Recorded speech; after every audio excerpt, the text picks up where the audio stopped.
joining us on this Wednesday. Official charges have now been handed down upon Minnesota State Senator Justin Eichorn, charged for attempted coercion and enticement of a minor.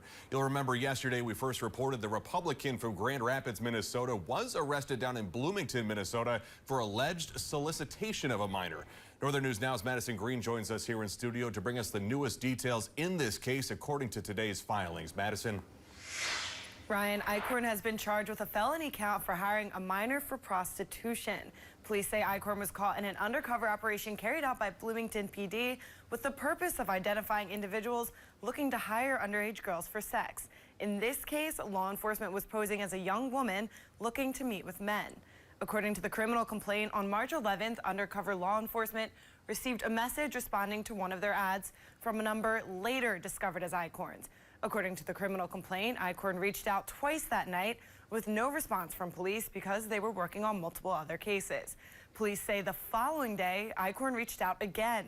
According to the court documents, Eichorn and undercover officer exchanged texts where Eichorn had asked about rates, what sex acts the person would perform, and her age. As part of the undercover operation, the officer said they were 17 years old.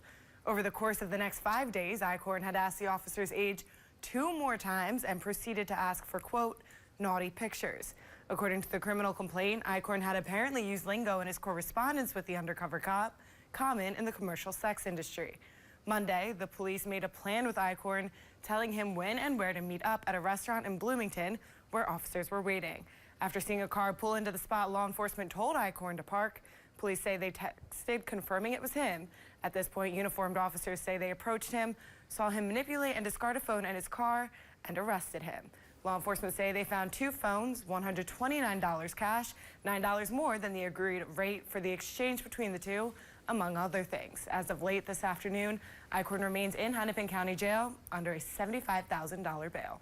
All right, thank you, Madison. And for the first time today, lawmakers addressed Eichorn's arrest on camera in a news conference this afternoon. Senate Minority Leader Mark Johnson said he has not been able to speak with Eichorn and doesn't know much more what's being reported on so far. Johnson also reports Senate Republicans are still calling for his resignation, but a lot of questions remain unanswered.